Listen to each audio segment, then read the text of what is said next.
اور وہ واقعی شادی پر ہی گئی ہے۔ تمہیں اگر لگتا ہے کہ تم اتنے دن اسے دیکھے بغیر نہیں رہ سکتے تو انویٹیشن کارڈ آیا ہے، تم چاہو تو شادی پہ جا سکتے ہیں۔ وہ بولے تو ایک دم سے اس کا چہرہ کھل اٹھا، مگر پھر بجھ سا گیا۔ موم نہیں جانے دیں گی، وہ لب کھینچ کر بولا۔ سیالکوٹ میں نے اپنے ایک پروجیکٹ شروع کیا ہے، اس کے سلسلے میں ایک میٹنگ ہے، تو تمہیں وہاں تو جانا ہی پڑے گا۔ کیوں شائستہ؟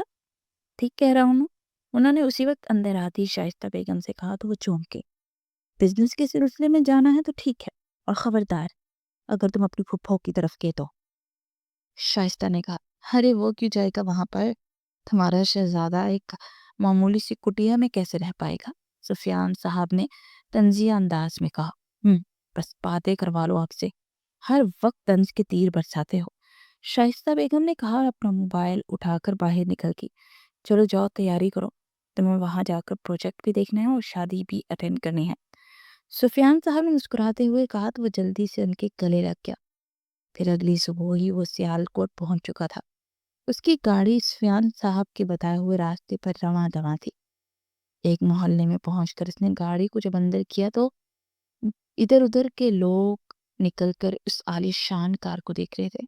مجھے سعید خان صاحب کے گھر جانا ہے، اس نے ایک جگہ رکتے ہوئے پوچھا تو انہوں نے اشارے سے 3 گھر چھوڑ کر ایک گھر کی طرف اشارہ کیا۔ وہ گاڑی کو ایک سائڈ پر لگاتا وہاں سے نکلا اور جا کر دروازہ نوک کیا۔ دروازہ ایک 22 سال کے لڑکے نے کھولا تھا۔ محسن بھیا، وہ لڑکا چلا کر بولا تو محسن حیران ہو گیا۔ میرا نام علی خان ہے، علیزہ باجی کا بھائی۔ علیزہ باجی نے نا آپ کی تصویر ہمیں پرسوں ہی دکھائی تھی۔ وہ لڑکا بولتا جا رہا تھا اور وہ اس کے ساتھ ٹہلنے میں آیا۔ اس سے پہلے کہ وہ اندر جاتا کہ اچانک سے اس کے اوپر پانی کی بوچھار آئی۔ اس نے سٹپٹا کر اوپر کی جانب نگاہ اٹھائی تو علیزہ ہاتھ میں بالٹی پکڑے آنکھیں پھاڑے بے یقینی سے اسے دیکھ رہی تھی۔ پھر وہ تیزی سے سیڑھیاں اتر کر نیچے آئی تو اس کی حالت دیکھ کر مسکرا دیا۔ پورے کپڑے بھیگے تھے اور کمر کے گرد دوپٹہ لپٹا ہوا تھا۔ محسن نے سلام کیا تو وہ جلدی سے ہوش میں آئی۔ علی تب تک اندر سے نازیہ بیگم کو بھلا لایا تھا اور نازیہ بیگم اسے دیکھ کر گلے لگا کر پھوٹ پھوٹ کر رو دی۔ محسن کی بھی آنکھیں نم تھی۔ مجھے تو یقین ہی نہیں آ رہا میں تجھے دیکھ رہی ہوں میرے بچے، وہ اس کی بلائیں لیتے ہوئے بولی۔ پھر کچھ ہی دیر میں بہت سارے لوگ وہاں پر جمع ہو چکے تھے جو علیزہ کے تایا زاد چچا زاد تھے اور اسے باری باری سب سے متعارف کروایا جا رہا تھا۔ وہ سب کے سب بہت خوش اخلاقی سے ملے تھے۔ نازیہ بیگم نے کچھ دیر کے بعد اسے ایک کمرے میں بھیجا۔ وہاں پر ایک پلنگ بچھا تھا اور اس پر صاف ستھری سفید کلر کی بڑے بڑے پھولوں والی چادر تھی۔ گھر بہت چھوٹا تھا اس کے محل کے مقابلے میں، مگر افراد بہت زیادہ، اور ایک اور چیز اور بھی تھی، اس چھوٹے سے گھر میں محبتیں بہت زیادہ تھی۔ شام تک کوئی اسے چائے پوچھنے آ رہا تھا اور کوئی اسے کھانا۔ موسم ٹھنڈا تھا تو رات کو وہ جلدی سونے کے لیے لیٹ گیا۔ آدھی رات کو پیاس کی وجہ سے اس کی آنکھ کھلی تو وہ پانی پینے کے ارادے سے باہر آیا تو صحن میں کچھ چارپائیاں بچھی تھی جن پر کچھ لوگ سوئے ہوئے تھے اور انہوں نے اپنے اوپر موٹے موٹے کمفرٹر اور رکھے تھے۔ آپ کو کچھ چاہیے تھا؟ علیزے کی پیچھے سے آواز آئی تو وہ چونک کر مڑا۔ اتنی سردی میں بھائی صحن میں کیوں سو رہے ہیں؟ اس نے پوچھا۔ آپ دیکھتے رہے ہمارا گھر چھوٹا سا ہے، گھر میں مہمان وغیرہ بھی آئے ہیں، شادی کی وجہ سے تو کوئی کمرہ خالی نہیں تھا، اور جو آپ کو کمرہ دیا ہے وہ اس گھر کے لڑکوں کا تھا، تو اب آپ کسی کے ساتھ کمرہ شیئر نہیں کریں گے، تو اسی لیے باقی سب لوگ باہر سوئے ہیں۔ مسکرا کر بولی، او مائی گاڈ، یہ کیا کیا تم لوگوں نے؟ میں شیئر کر لیتا کمرہ، کوئی پرابلم نہیں تھی۔ وہ جلدی سے بولا، نہیں، مجھے پتا ہے نا کہ آپ کو پرائیویسی بہت پسند ہے، اسی لیے کسی کو کوئی اعتراض نہیں ہے اس بات پر۔ علیزہ جلدی سے بولی، کیسے مجھے پرایا کر رہی ہو؟ یہ بالکل ٹھیک نہیں ہے، کل سے یہ نہیں ہونا چاہیے، سب لڑکے وہیں پر میرے پاس ہی سوئیں گے۔ وہ روٹھے ہوئے انداز میں بولا، چلے ٹھیک ہے، میں امی سے کہہ دوں گی۔ وہ مسکرا کر بولتی پلٹنے لگی تو محسن نے ایک دم اسے پکارا، میرا اور میشا کا رشتہ ختم ہو گیا ہے اور میں ڈیڈ کی رضامندی سے یہاں پر تمہارے پاس آیا ہوں۔ اب اتنی دور تمہاری ہاتھ سننے کے لیے آیا ہوں تو تم مجھے مایوس مت لوٹانا۔ وہ بولا تو علیزہ نے بے یقینی سے اسے دیکھا۔ آپ اس لیے آئے ہیں؟ وہ کب کباتے لہجے میں بولی، ہاں، اور تم اتنا ڈر کیوں رہی ہو؟ میں یہاں کل پھپھو سے بات کرنے والا ہوں، تمہیں کوئی اعتراض تو نہیں ہے؟ وہ اس کے ہاتھ کو تھامتے ہوئے بولا، یہ بالکل ٹھیک نہیں ہے۔ میں اچھی طرح جانتی ہوں کہ آپ ضرور ممانی سے چھپ کر یہ بات کرنے آئے ہیں نا۔ میں یہ رشتہ نہیں کروں گی جب تک وہ راضی نہیں ہوں گی۔ اپنا ہاتھ اس کے ہاتھ سے چھڑواتے ہوئے سخت لہجے میں بولی، کیا ہو کیا گیا یار تمہیں؟ وہ مان جائیں گی۔ جب ایک بار ہم بات طے ہو جائے گی نا، انہیں ماننا ہی پڑے گا۔ تم میری خوشی ہو اور وہ میری ماں ہے۔ میں جانتا ہوں میری خوشی کے لیے کچھ بھی کر جائیں گی، بس تمہیں ان کا دل جیتنا ہوگا۔ تم جیت لو گی نا؟ وہ امید بھرے لہجے میں بولا، پلیز آپ مجھے اس بات کے لیے بالکل فورس مت کیجیے، میں نہیں یہ کر سکتی، پلیز سمجھیے۔ وہ اپنے لب کچلتے ہوئے بولی، پلیز تم سمجھو مجھے، اور ہمارا رشتہ جب طے ہوگا نا تو برسوں پرانی جو ساری رنجشیں ہیں وہ ختم ہو جائیں گی۔ پلیز اس بات پر ضرور غور کرو۔ وہ بولا تو علیزہ نے کچھ تذبذب کے بعد سر اس بات میں ہلایا۔ پھر اگلی صبح جب محسن نے نازیہ بیگم سے اپنے اور اس کے رشتے کی بات کی تو وہ جیسے خوشی سے کھلی اٹھی تھی۔ آج رات کو ساجدہ کی مہندی کا فنکشن تھا، ساتھ ہی محسن اور اس کی ممی رکھ دی گئی تھی۔ سفیان صاحب بھی شام تک پہنچ گئے تھے۔ بھابھی نہیں آئی؟ نازیہ بیگم نے پوچھا۔ ارے تمہیں پتہ تو ہے، اگر اسے بتا دیا نا تو ایک طوفان برپا کر دے گی۔ میں چاہتا ہوں کہ اس سے پہلے بھلے نکاح ہو جائے تاکہ وہ کسی قسم کو کوئی اعتراض ہی نہ کرے، اسی لیے نکاح ہوگا، منگنی نہیں۔ سفیان صاحب نے اپنا فیصلہ سنایا تو نازیہ بیگم ان کے فیصلے پر کچھ پریشان سی ہو گئی، مگر محسن تو خوشی سے پاگل ہی ہو گیا تھا۔ ساجدہ کی مہندی کی رسم کے بعد ان دونوں کو اکٹھے بٹھایا گیا۔ کچھ ہی دیر میں ان کا نکاح ہو چکا تھا۔ نکاح کے بعد وہ کمرے میں سب لڑکیوں کے ساتھ بیٹھی ان کی چھیڑ خانی پر مسکراتی جا رہی تھی کہ جبھی محسن کھنکارتا ہوا اندر آیا۔ آہا چیچا جی، اب یہاں کیا کر رہے ہیں؟ لیزا کی چچا زاد نے چھیڑتے ہوئے کہا تو وہ مسکراتے ہوئے اپنے بالوں میں ہاتھ پھیر گیا۔ چلو چلو نکلو سب لوگ، دونوں میاں بیوی کو بات کرنے دو، نازیہ بیگم نے اندر آتے ہوئے کہا تو سب لوگ چپ چاپ باہر نکل کے وہ دونوں اب اکیلے بیٹھے تھے۔ وہ چلتا ہوا اس کے سامنے آیا اور اپنے پاکٹ میں سے ایک مخملی کیس نکال کر گھٹنوں کے بل بیٹھتے ہوئے اسے پرپوز کر دیا۔ ہمارا نکاح ہو چکا ہے مجھ سے اور آپ مجھے اب پرپوز کر رہے ہیں؟ وہ ہنستے ہوئے بولی، جانتا ہوں کہ ہمارا نکاح ہو چکا ہے، مگر ابھی تم پر حق جمانے کے لیے بھی تو اجازت لینی ہوگی نا۔ وہ مسکراتے ہوئے بولا، جب آپ کی ہو گئی ہوں تو پورے حق آپ کے ہی ہیں۔ وہ سر جھکائے آہستہ سے بولتے اسے سرشار کر گئی۔ اس کے ہاتھ میں رنگ پہناتے، اس کے ہاتھ کی پشت پر بوسہ دیتے اس کے مقابل آیا اور اس کے چہرے کو ہاتھ کے پیالے میں بھرتے اس کے ہر ہر نقش پر اپنی محبت کی مہر ثبت کرنے لگا۔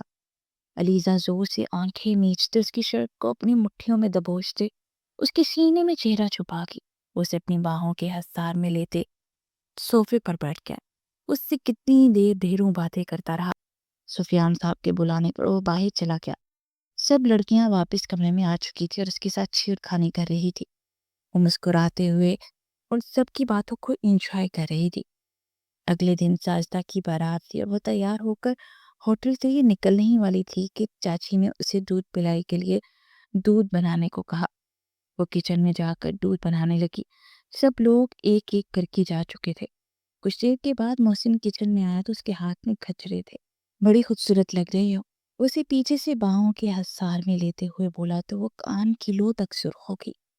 آپ یہاں کیا کر رہے ہیں؟ ہوٹل کیوں نہیں گئے؟ وہ اس سے خود کو چھڑوانے کی کوشش کرتے ہوئے بولی۔ اسے آہستہ سے چھوڑتا اس کے ہاتھوں میں گجرے پہنانے لگا۔ یہ دینے باقی تھے تو کیسے جاتا، مگر جب یہ دینے کے لیے اسے پوچھا تو وہ کہنے لگی تو ابھی گھر میں دودھ پلائی کے لیے دودھ تیار کرے، تو میں نے کہا چلو اپنی بیگم صاحبہ سے اکیلے سے مل لے۔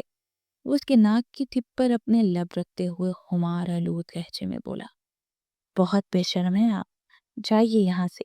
وہ اس سے رخ پھیر کر بولی، ویسے بڑی بے رحم ہیں آپ بھی، اپنے شوہر کو یوں بار بار اپنے پیچھے خوار ہوتے دیکھ ترج نہیں آتا۔ ویسے میں کیا سوچ رہا ہوں، جا کر شوشا نہ چھوڑ دوں کہ رخصتی تمہاری آج ہی لینی ہے؟ اپنی مسکراہٹ کو دباتے ہوئے بولا، بالکل نہیں، مجھے ابھی پڑھنا ہے، میں نہیں ابھی کروا سکتی رخصتی۔